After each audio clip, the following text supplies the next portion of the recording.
Pai, nós te louvamos por poder estar na tua casa nessa noite. Mais uma vez vamos nos sentar à mesa, Senhor. Mais uma vez nós nos sentaremos contigo. Nós somos convidados a nos sentar à tua mesa. Nenhum de nós, Senhor, nenhum de nós, Senhor, é digno de sentar contigo à mesa, mas tu nos convidaste, Senhor. Tu nos tornastes digno, tu nos tornastes justo, tu nos tens santificado, Senhor. E hoje poderemos mais uma vez cear contigo, mais uma vez comer do pão e beber do cálice. Senhor, agora nós queremos ouvir a tua palavra e queremos que teu Espírito Santo ele possa ministrar no nosso espírito, ele possa falar conosco através da tua palavra. Nos ajuda a entender o teu evangelho, nos ajuda a compreender a tua palavra, nos ajuda, Senhor, a que possamos, Senhor, ir além do véu, em nome de Jesus, em nome de Jesus. Amém. Nós vamos abrir a palavra do Evangelho de João, Evangelho de João, no capítulo 13. E nessa noite nós queremos falar sobre a simplicidade de Jesus. A simplicidade de Jesus. Glória a Deus. Evangelho de João, capítulo 13, verso número 2. Nós vamos ler até o 5. Durante a ceia, tendo já o diabo posto no coração de Judas Iscariotes, filho de Simão, que traísse a Jesus, sabendo este que o Pai tudo confiara às suas mãos, e que ele viera de Deus e voltava para Deus, levantou-se da ceia, tirou a vestimenta de cima, e tomando uma toalha, cingiu-se com ela. Depois, deitou água na bacia e passou a lavar os pés aos discípulos e a enxugá-los com a toalha com que estava cingido. Amém? Preste atenção, deixe marcado aí na sua Bíblia que nós vamos passear um pouco aqui nesse Evangelho de João. Como eu disse antes, nós queremos falar da simplicidade de Jesus. A simplicidade de Jesus. Uma bacia e uma toalha. Jesus, ele sempre usou uma forma muito simples de ensinar. A didática de Jesus, a forma de Jesus ensinar era muito simples. Jesus, ele diferia dos religiosos de sua época, dos líderes religiosos de sua época, porque ele ensinava o Evangelho e ele falava do Evangelho de uma forma que as pessoas podiam entender. Então ele tomava modelos, exemplos do dia a dia, e dos exemplos do dia a dia ele colocava um ensinamento sobre o reino de Deus. Ele colocava naquelas coisas do dia a dia, das plantações, da lida diária, do cotidiano das pessoas de Israel, de Jerusalém, dos lugares onde ele estava. Ele tomava temas do dia a dia e introduzia o ensinamento de Deus, normalmente com uma grande profundidade, mas de uma maneira que as pessoas podiam entender. A palavra diz que as pessoas elas se admiravam do que Jesus ensinava. Eles se admiravam da forma como Jesus ensinava. Eles se admiravam que Jesus usava um linguajar simples para expressar as verdades de Deus. Então Jesus ele usou dos recursos mais simples para poder ensinar as profundidades das coisas de Deus. Você sabe que, por exemplo, os maiores milagres que Jesus fez não foi no meio da multidão. Os maiores milagres que Jesus fez foi quando ele sentou-se à mesa para comer com as pessoas que o acompanhavam. Quando ele entrou na casa de Zaqueu, quando ele sentou-se à mesa, e à mesa, falando sobre o reino de Deus, ensinando sobre o reino de Deus, sem um culto, sem uma celebração, sem uma liturgia, sem uma palavra, sem uma pregação, apenas a companhia de Jesus e um diálogo franco e aberto, simples, na casa de Zaqueu, fez com que Zaqueu, de repente, durante aquele jantar, ele se levantasse. E tomado de um arrependimento, Zaqueu pôde expressar o quanto a presença de Jesus na sua casa gerou algo no seu espírito. Que ele então toma agora atitude, já que ele havia montado uma riqueza, explorando, mentindo, extorquindo, enganando, agora ele decide devolver a metade de tudo que possuía. E se ele havia defraudado alguém, se ele havia enganado alguém, se ele havia cobrado de alguém mais do que o necessário, ele devolveria 4 vezes mais.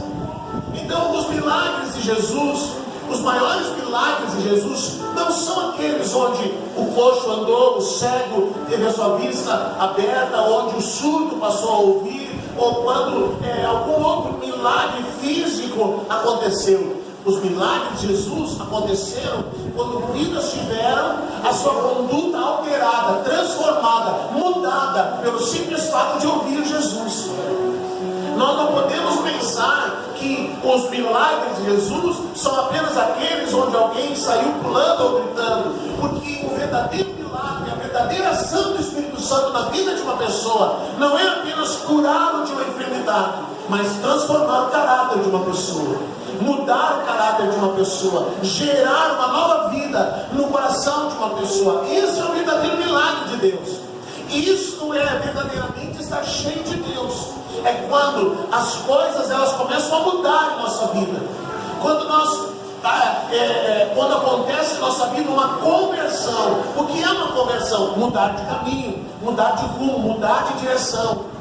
Isso é uma conversão. Então alguém pode apenas dizer que está cheio do Espírito, mas a gente olha para o caráter, às vezes não há caráter, não há mudança, não há transformação. Isso não é ser cheio do Espírito, porque a principal marca de que alguém está cheio do Espírito é que uma mudança está acontecendo na vida dela, uma transformação está acontecendo na vida dela, uma mudança de hábitos, uma mudança de vida, uma mudança de estilo de vida, uma mudança de valores.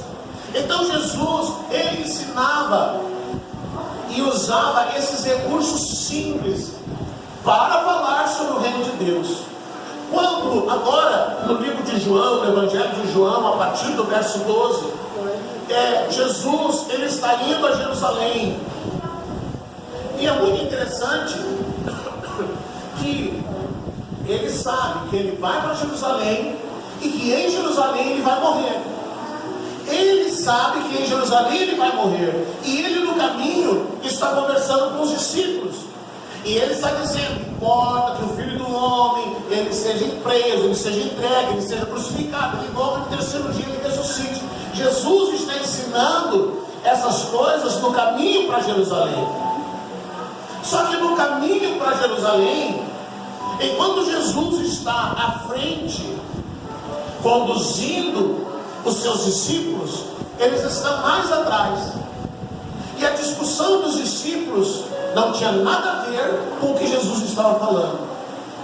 O diálogo dos discípulos não tinha nada a ver com o que Jesus estava ensinando. Enquanto Jesus estava falando de sua morte, enquanto Jesus estava preparando o coração deles, porque ele iria morrer, enquanto Jesus está preparando esses homens, porque ele iria morrer, e porque enquanto Jesus estava com eles, tudo era muito fácil, tudo era muito legal, porque eles não tinham fome, porque Jesus multiplicava os pães, multiplicava os peixes. Eles não tinham problemas com pagar o imposto, porque Jesus mandava ir lá e tirar a moeda da boca do peixe. Eles não tinham problemas de alguém adoecer nas longas viagens, porque Jesus curava os enfermos. Então Jesus, ele facilitou a vida desses homens naqueles 3 anos e meio que eles andaram com Jesus. E agora, em todo esse tempo em que eles estão andando com Jesus e tendo uma vida facilitada, agora Jesus quer que eles entendam que ele vai morrer. Que ele vai morrer e que os discípulos vão ter que se virar sozinhos.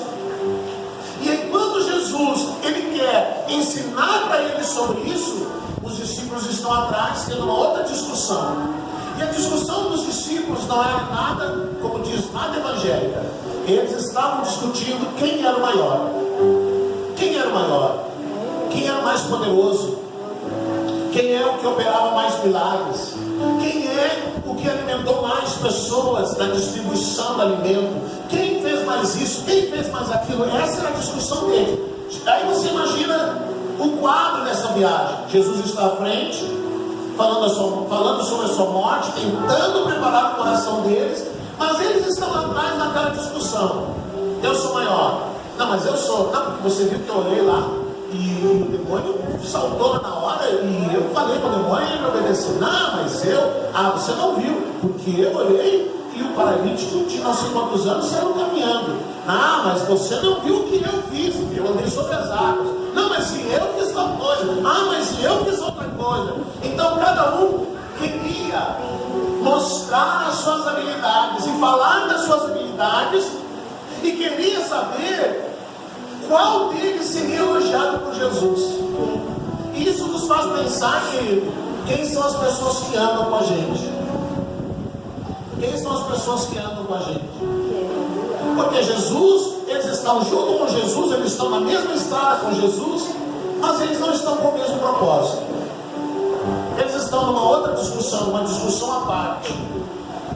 Enquanto Jesus quer falar de verdades espirituais, eles querem debater sobre coisas carnais, sobre uma forma de quem teria o maior ego, qual deles teria o ego mais inflado por um elogio de Jesus. E a palavra diz que enquanto eles estão lá discutindo, Jesus está só, como diz o nosso linguajar, Jesus está só de butuca ligada, ouvindo aquela discussão. Eles naquela discussão, Jesus querendo falar das coisas espirituais e eles discutindo coisas carnais. Mas estão na mesma estrada. Mas eles estão juntos. Eles estão na mesma viagem. Mas não estão no mesmo propósito. Às vezes alguém pode estar com a gente, mas não está no mesmo propósito. Pode estar por outros interesses, que não é o propósito de Deus. Então, Jesus agora vai falar sobre a sua morte. E quando ele fala sobre a sua morte, ele usa no capítulo 12, ele usa o trigo. E ele usa aquela palavra que nós conhecemos, que diz assim, Filipe foi dizer a André, e André e Filipe disseram a Jesus. E Jesus lhe respondeu dizendo: é chegada a hora em que o Filho do Homem é de ser glorificado. Na verdade, eu vos digo, que se o grão de trigo caindo na terra não morrer, ele fica só. Mas se morrer, dá muito fruto. Quem ama a sua vida, perdê-la-á, e quem neste mundo odeia a sua própria vida, guardá-la-á para a vida eterna. Se alguém me segue, siga-me, e onde eu estiver, ali estará também o meu servo. Amém? Então a discussão é a seguinte: os gregos vieram falar com Jesus. Até agora, quem vinha falar com Jesus eram os judeus. Eram os religiosos judeus, eram os saduceus, eram os fariseus, eram os judeus. Mas agora vieram os gregos, os não judeus. Quando os gregos vieram procurar Jesus, Jesus disse: bom, agora chegou a hora de meu Pai me glorificar. Ou seja, agora chegou a hora de eu morrer. Porque eu vou morrer para que um número maior possa ser colhido. Porque você lembra que Jesus começa o seu ministério falando: vocês vão apenas às ovelhas perdidas de Israel. Apenas para Israel. Mas depois, no meio do caminho, ele começa a abrir o leque, ampliar o leque de expansão do reino de Deus. Quando os judeus vêm procurar Jesus, Jesus sabe que agora ele precisa colher frutos, não apenas mas também entre os não-judeus. E aí o que ele fala? Do grão de trigo. O grão de trigo. Então ele diz: se o grão de trigo caindo na terra não morrer, não vai produzir frutos. Então ele está falando de duas coisas. Primeiro, ele é o grão de trigo. Por que ele é o grão de trigo? Por que se faz o trigo? Pão. O que nós comemos quando participamos da ceia? Pão. O que é o pão? O que ele representa? Representa Jesus. Jesus disse: eu sou o pão da vida. Então ele diz: o grão de trigo, ele precisa morrer. Ele quer que os discípulos entendam que ele vai morrer.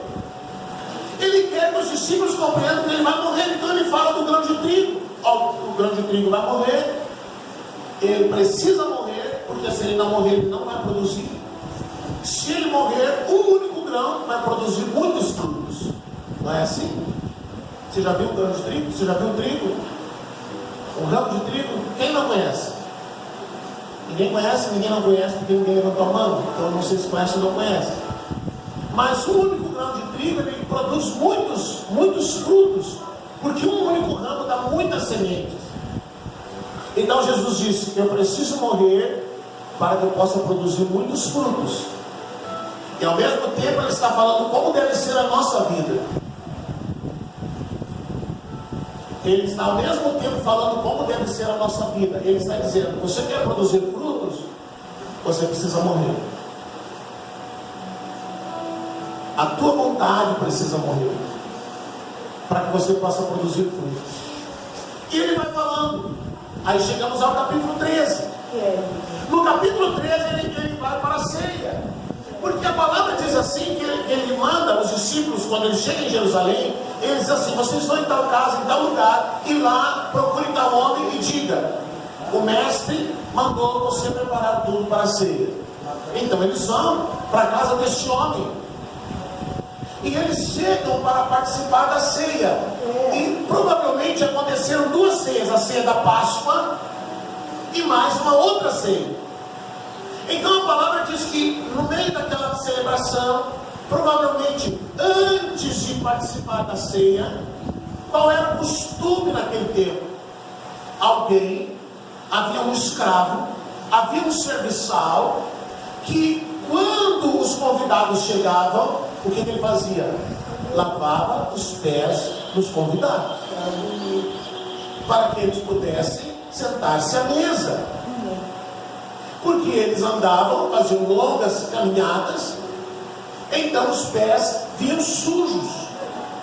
Então alguém era responsável, era escalado, um servo, um escravo, era escalado para lavar os pés dos convidados, para que os convidados pudessem sentar-se à mesa e cear. Então a palavra, onde nós começamos a ler, diz que estava tudo pronto. Eles iam cear. Mas antes da ceia, alguém tinha que fazer o quê? Lavar os pés. Alguém tinha que lavar os pés, mas não tinha ninguém escalado para isso. Ninguém estava escalado para lavar os pés. Então o que Jesus faz? Ele tira a túnica, pega uma toalha, amarra na sua cintura, ele cinge, e ele pega a bacia, pega a água, e os discípulos a essa altura perceberam que Jesus ia lavar os pés deles, porque já conheciam o costume.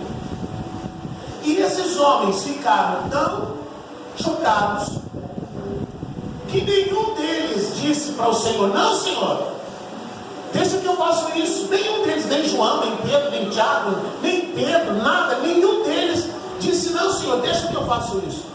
Porque isso é o serviço de um escravo. Eles não se ofereceram para fazer isso pelo Senhor. Então Jesus pega, lava os pés de todos eles, enxuga com a toalha, e então eles celebram a ceia.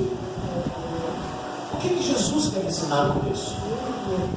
O que o Senhor Jesus quer ensinar, lavando os pés dos discípulos?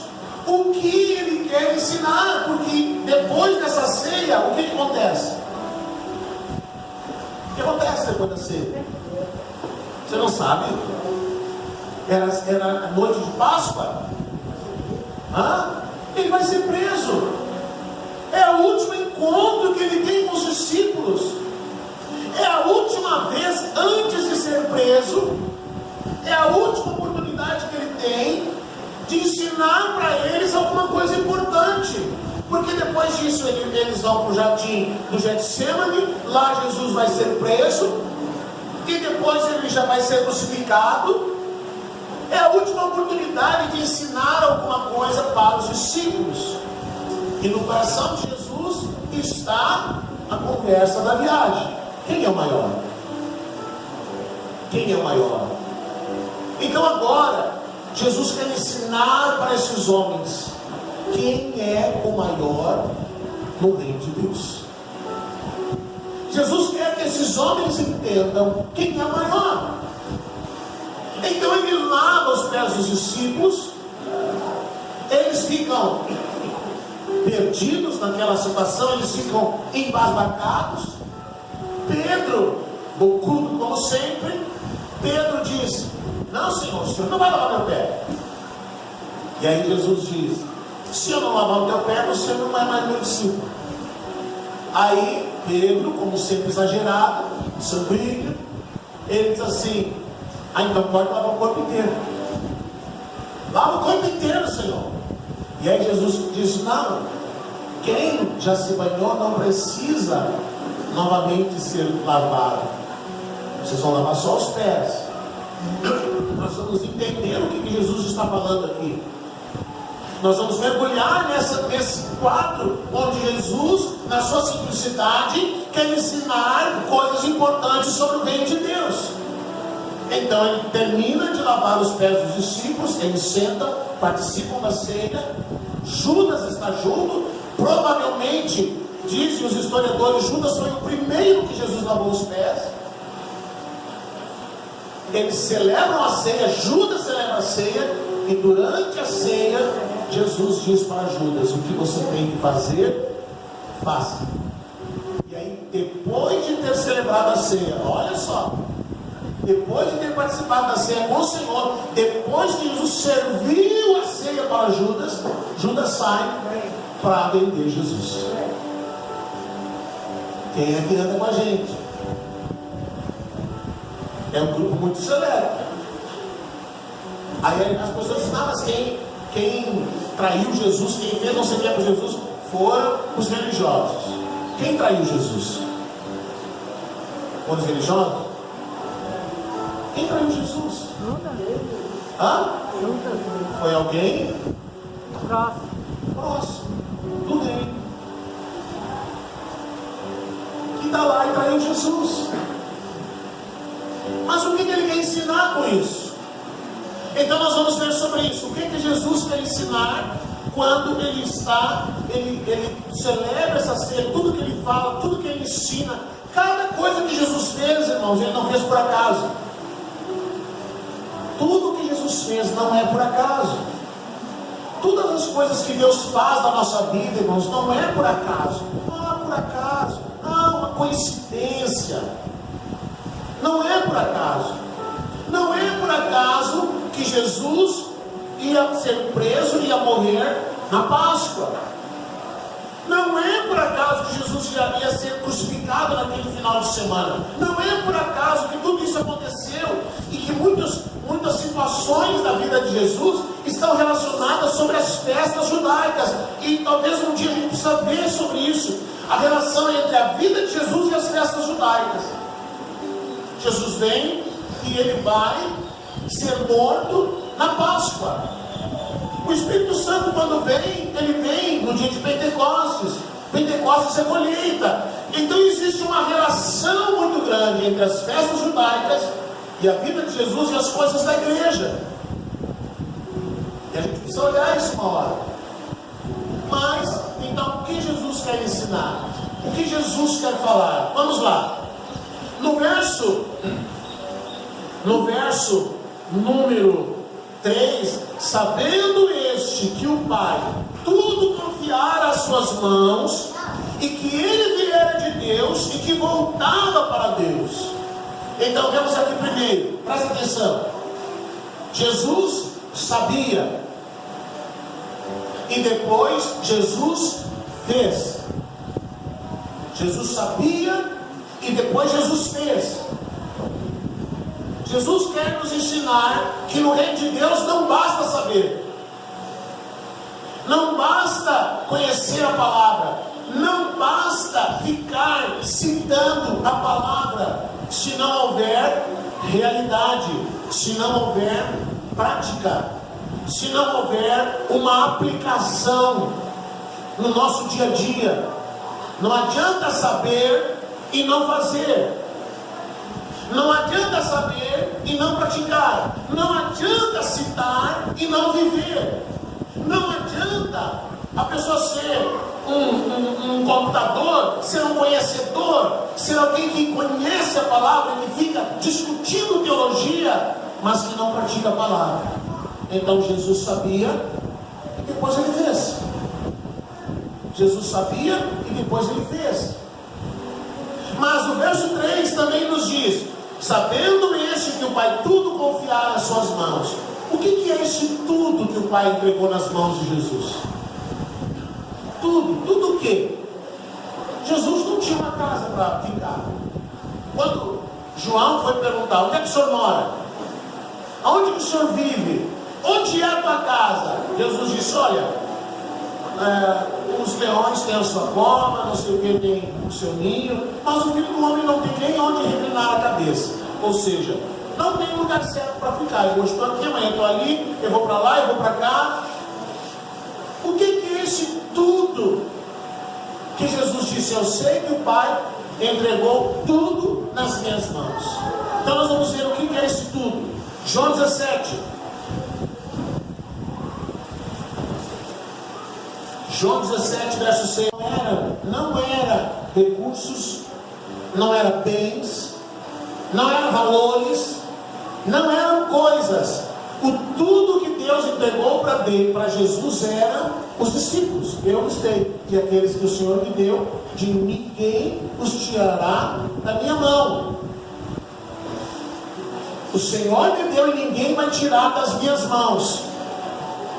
Se Deus te deu para Jesus, ninguém vai tirar você da mão dele. Você sabia? O mundo não vai tirar você das mãos de Jesus. O diabo não vai tirar você das mãos de Jesus. Nada pode tirar você das mãos de Jesus. Você pode ser mais torto do que você imagina, mas se um dia Deus te deu para Jesus, você é dele. E nada vai te afastar dele. Não existe nada que você possa fazer que Jesus um dia olhe para você e diga: não te quero mais. Tu é muito ruim. Tu não vale nada, não quero. Jesus nunca vai fazer isso. Porque aqueles que foram dados a ele, ele não vai, ninguém vai tirar das mãos de Jesus. Entendeu isso? Você pode andar, você pode fazer o que quiser, você pode se contaminar com o que quiser, mas se Deus te deu para Jesus, você é de Jesus. Você é dele, e pronto. Nada que você faça vai mudar isso. Nada que você faça vai mudar a questão de você pertencer a Cristo. Você é de Cristo e deu. O que Deus deu para Jesus? Os discípulos. O Senhor me deu. Tudo que o Senhor me deu é dele. Eles entenderam, eles compreenderam. Eles entenderam que eu vim de ti e eu vou voltar para ti. Eles compreenderam isso. O que mais que Jesus está ensinando? Olha só o que ele ensinou. Quando ele vai lavar os pés dos discípulos, ele tira a túnica e ele amarra uma toalha na cintura. Jesus está dizendo: no reino de Deus, o maior precisa se despojar para se tornar o menor. O maior precisa se despojar. Enquanto os discípulos estavam buscando honra, enquanto os discípulos estavam buscando quem seria mais elogiado, Jesus agora diz para eles: vocês precisam aprender a se despojar. Enquanto vocês estão fazendo alguma coisa para que os outros elogiem, vocês ainda não entenderam o reino. Enquanto vocês estão fazendo alguma coisa para que as pessoas os exaltem, vocês ainda não entenderam o que é o reino. Porque no reino de Deus você precisa se despojar.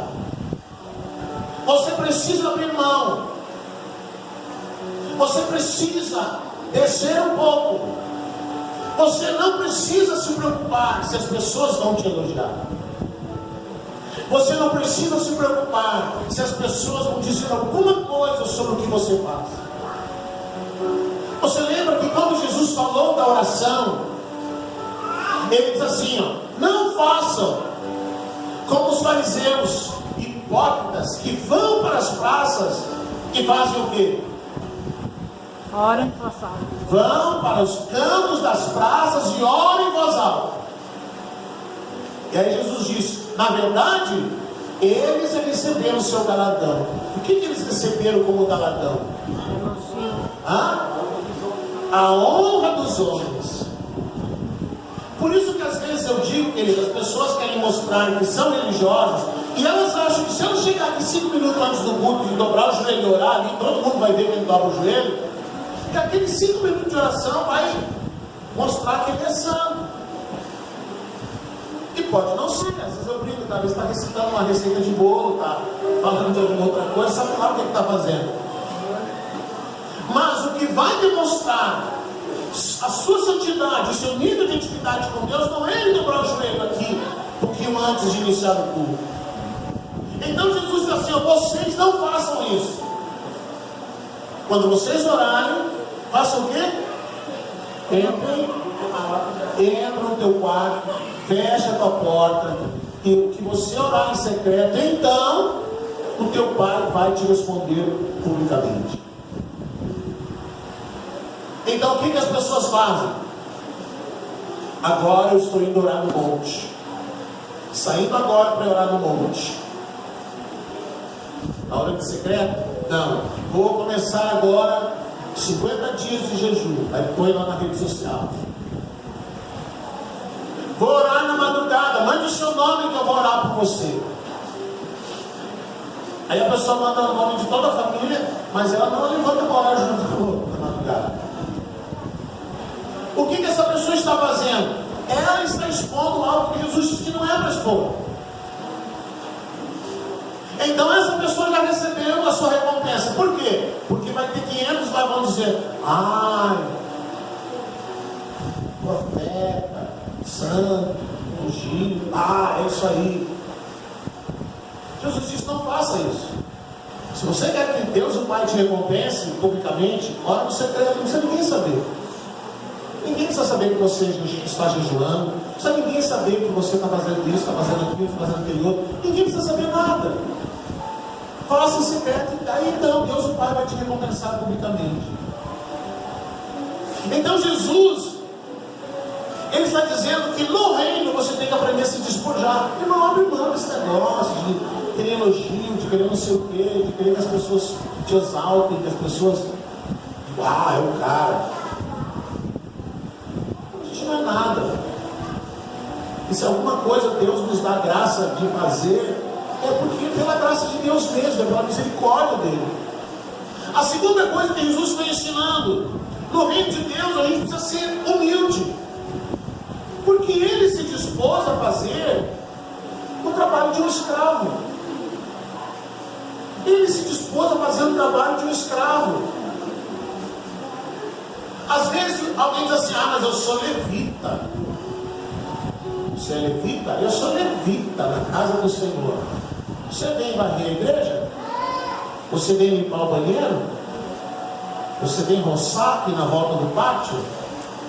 Você vem tirar o pó das cadeiras? Você vem limpar os instrumentos? Não, então por que você diz que é levita? Levita era responsável por todo o trabalho do templo. E era responsável por adorar o Senhor. Mas no dia que ele não estava adorando, ele estava varrendo. No dia que ele não estava ali no microfone, ele estava limpando o banheiro.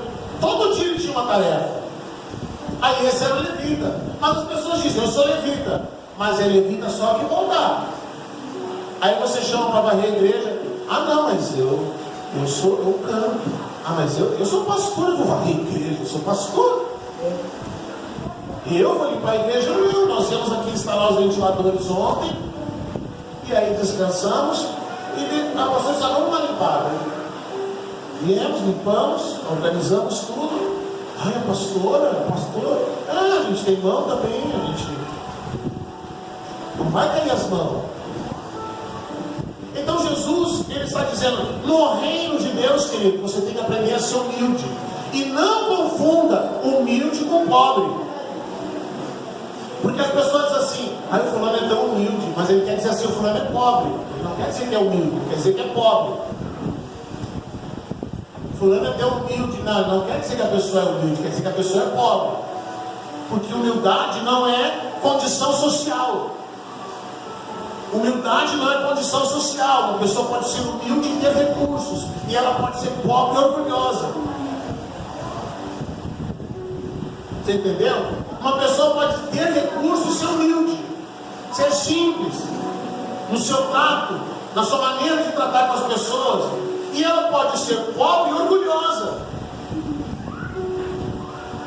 e recusar ajuda, recusar apoio, recusar alguma coisa. Então, humildade não é condição social. Humildade é uma condição do espírito, não é a condição social. E Jesus está dizendo para eles, vocês têm que ser humildes, porque vocês estão discutindo para ver quem é o maior, mas eu, que deveria ser o maior, estou aqui lavando os pés de vocês. Imagina, eu fico imaginando a cara desses discípulos, Jesus tendo que lavar aqueles pés, por exemplo, e eles fazem cara de paisagem, né? Aí por que Jesus lavou? Por que Jesus lavou? Você vê, olha só, entenda isso. A água ela tem 3 símbolos na palavra de Deus. Um dos símbolos da água é o Espírito Santo. Outro símbolo da água é a palavra. Outro símbolo da água é a vida de Deus, o zoe. Então veja bem, eu vou ler aqui, você não precisa nem procurar. Tito 3,5. Não pelas obras de justiça que houvéssemos feito, mas segundo a sua misericórdia, nos salvou pela lavagem da regeneração e da renovação do Espírito Santo. O Espírito Santo é simbolizado pela água, ele nos lava. A palavra de Deus também nos limpa, para santificar, purificando-a com a lavagem da água pela palavra. A palavra diz também, contudo, um dos soldados lhe furou o lado com uma lança e logo saiu o quê? Água. Água é o zoe, é a vida de Deus. Então, por que Pedro disse, então o Senhor me dá um banho? Presta atenção. Jesus disse, eu vou lavar o teu pé. Pedro disse, não. Aí Pedro disse, Pedro disse, então me lava todo o corpo. Jesus disse, não precisa, você já está limpo. Veja lá, Senhor, verso 6, aproximou-se pois de Simão Pedro, e esse lhe disse, Senhor, tu me lavas os pés a mim? E respondeu Jesus, o que eu faço não sabes agora, compreende-las depois. E disse-lhe Pedro, nunca me lavarás os pés. E respondeu-lhe Jesus, se eu não te lavar, não tens parte comigo. Então Pedro lhe pediu, Senhor, não somente os pés, mas também as mãos, a cabeça, o corpo inteiro. E declarou-lhe Jesus, quem já se banhou, não necessita de lavar, senão os pés. Quanto ao mais, está tudo limpo. O que Jesus está querendo falar sobre isso? Jesus está falando, querido, você recebeu a Jesus? Amém? Você já foi lavado. Você já foi lavado. Você já foi limpo. Você já teve os seus pecados perdoados. Jesus está usando a água e a toalha para tirar a sujeira daquela viagem. Jesus está limpando os discípulos de toda a contaminação da terra da viagem e de toda a contaminação terrena. Isso quer dizer o quê? Você já não aceitou Jesus? Aceitou ou não aceitou? Depois que você aceitou Jesus, você não pecou nunca mais, né? Pecou. Nunca mais pequei, pastor, agora estou limpo o resto da vida. É isso? Não. Tem sujeira aí, né? Nessa caminhada terrena, já acumulou uma sujeirinha aí, né? Então Jesus teve que lavar os pés dos discípulos para tirar a sujeira da terra. Hoje nós vamos celebrar a ceia. E as pessoas fazem tanta confusão sobre ceia. E elas costumam dizer assim: Samuel não vai tomar ceia hoje porque ele vem de bermuda, de chinelo, e hoje é ceia. E ele vira com roupa de pastor. Hoje isso não vai vir porque cortou o cabelo, não vai tomar ceia também. E as pessoas usam a ceia para julgar umas às outras. Tu não vai, tu não pode, tu também não, tu não pode porque não é casado, tu não pode porque não sei o quê, tu não pode porque não sei o quê. Mas a ceia não se trata sobre nós. A ceia não se trata nem de julgar o outro, mas ela diz assim: examine-se o homem a si mesmo. Então, se eu examinar a mim mesmo, e com os discípulos eu ver que eu preciso me limpar das coisas terrenas, eu corro para Jesus e me arrependo. Da última ceia até hoje você não pecou mais, né? Lá no começo de janeiro, já passou um mês e pouco, você não pecou esse mês inteiro, né? Já até acendeu uma luz em cima de você, assim. Só falta ser teletransportado. Não, pastor, lógico que eu pequei. Então examine-se a si mesmo, querido, porque a ceia se trata de Cristo, não de nós. A ceia se trata de Cristo. Então por isso que ele lavou os pés dos discípulos. Ele limpou os discípulos de toda a contaminação da terra. Cristo quer que você seja limpo de toda a contaminação da terra. Cristo quer que você alinhe os teus entendimentos, os teus pensamentos com as coisas dos céus e não da terra. Cristo quer que você entenda o propósito e possa viver o propósito e não as coisas da terra. Cristo quer que você corra para o propósito e não para as coisas da terra. É isso que Ele quer. Então, quando os discípulos entenderam isso, você vê que depois desse encontro com Jesus, eles não discutem mais quem é o maior. Eles não discutem mais quem é o que vai ser mais elogiado. Porque eles entenderam que agora eles tinham que buscar e viver o propósito. Na semana passada, nós ouvimos falar do propósito na sexta, no sábado e no domingo. Não vou falar de novo hoje. Mas você precisa entender, querido, que muitas vezes Deus coloca coisas em nossa vida para Ele examinar o nosso coração, para ver onde está o nosso coração. E às vezes Deus dá coisas boas para alguém e a pessoa abre mão do propósito por causa das coisas boas. Às vezes alguém diz assim: se Deus me abençoasse e eu tivesse uma grande renda, tivesse um bom salário, eu ia ajudar, eu ia contribuir, eu ia ofertar. Vai nada, meu filho. Se não faz agora, não vai fazer depois. Porque isso já está no coração. E aí quando Deus dá, quando Deus concede, quando Deus entrega, e que seria a hora da pessoa fazer pelo reino, ela não faz, desaparece, vai atrás dos seus próprios sonhos, vai atrás do seu próprio propósito, perde o foco, perde a visão, se distrai com outras coisas, porque muitas vezes, e na maioria das vezes, irmãos, as coisas boas nos distraem mais do que as coisas ruins.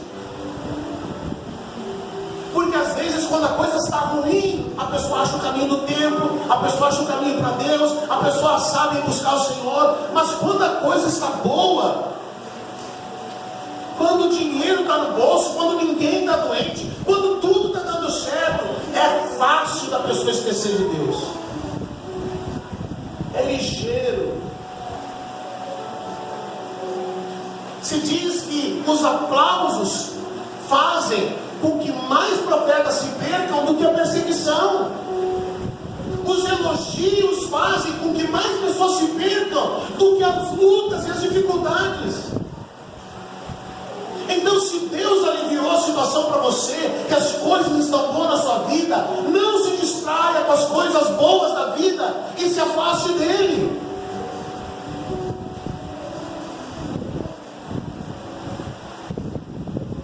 É aquela pessoa que diz, eu moro tão longe, se eu tivesse um carro, ele está sempre na igreja. Compra um carro, vive viajando, vive passeando na casa da comadre, não sei o que, não vai adorar o Senhor.